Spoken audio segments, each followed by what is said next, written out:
कई वर्ष पहले एक घने जंगल में 4 चोर रहते थे। चुराया हुआ धन वे एक साधारण से बर्तन में रखते थे, लेकिन उसकी हिफाजत जान से भी ज्यादा करते थे। कुछ अरसे बाद उनका मन चोरी चकारी से ऊब गया। मैं तो ऐसी जिंदगी से तंग आ गया हूं।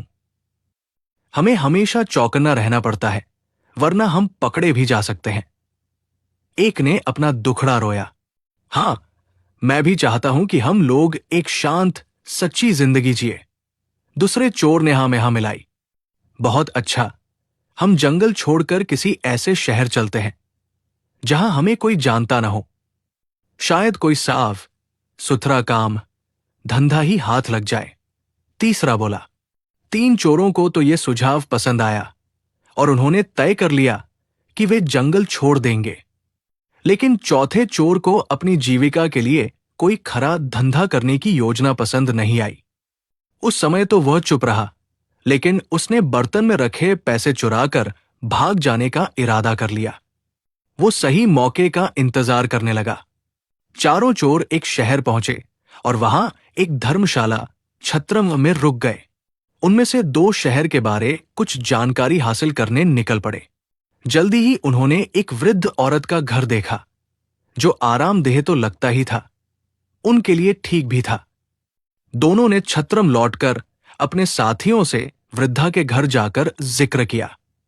वे भी सहमत हो गए और चारों चोर उस घर के लिए निकल पड़े।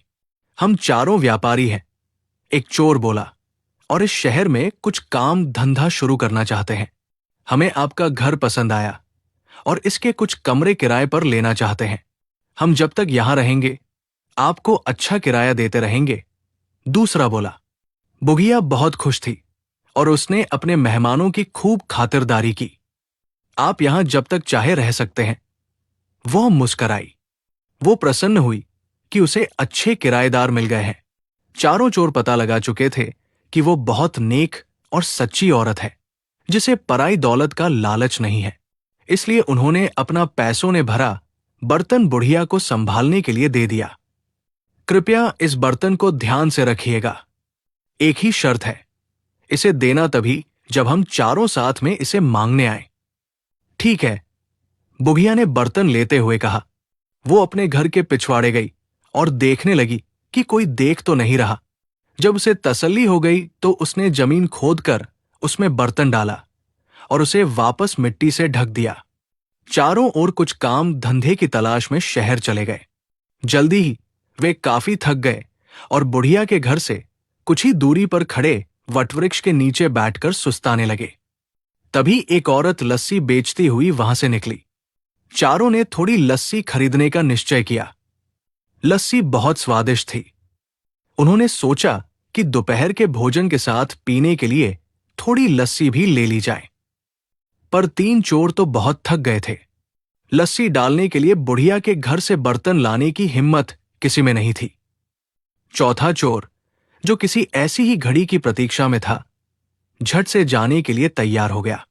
वो बुढ़िया के घर पहुंचकर बोला, मुझे मेरे साथियों ने बर्तन लाने के लिए भेजा है, लेकिन मैं तो ये बर्तन तभी दूंगी जब तुम चारों इकट्ठे आओगे। वो मना करती हुई बोली। उस चोर के दिमाग में एक विचार आया। मेरे साथी यहां से कुछ ही दूर केले के पेड़ तले बैठे हैं, आप खुद ही पूछ ले, उसने राय दी। बुढ़िया घर से बाहर निकली।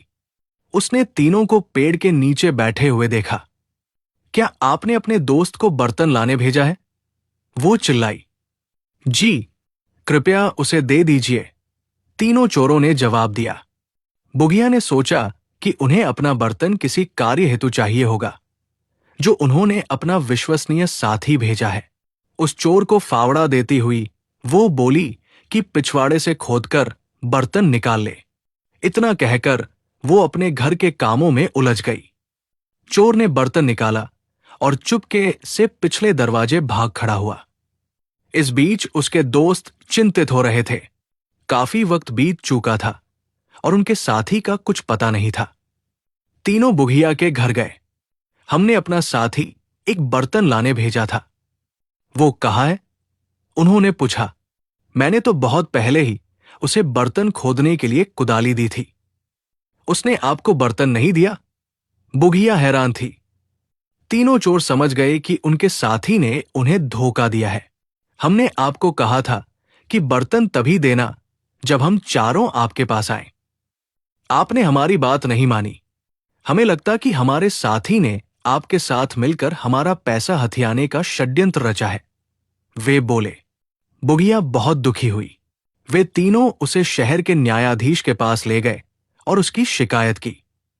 न्यायाधीश ने फैसला दिया कि बुढ़िया की लापरवाही की वजह से तीनों को नुकसान हुआ है, इसलिए सारा हर्जाना बुढ़िया को ही भरना होगा। बुढ़िया रोती हुई घर लौट आई। इस बीच राजा और उसका मंत्री वेश बदलकर अपनी प्रजा की परेशानियां जानने शहर के दौरे पर थे। इस बात का किसी को भी पता नहीं था। बुढ़िया को देखकर वे रुक गए और उसके रोने का कारण पूछने लगे। उसी समय आसपास ही कुछ लड़के खेल रहे थे और उनका अगुआ था रामन। बुढ़िया की दुख भरी कहानी उसने भी सुनी।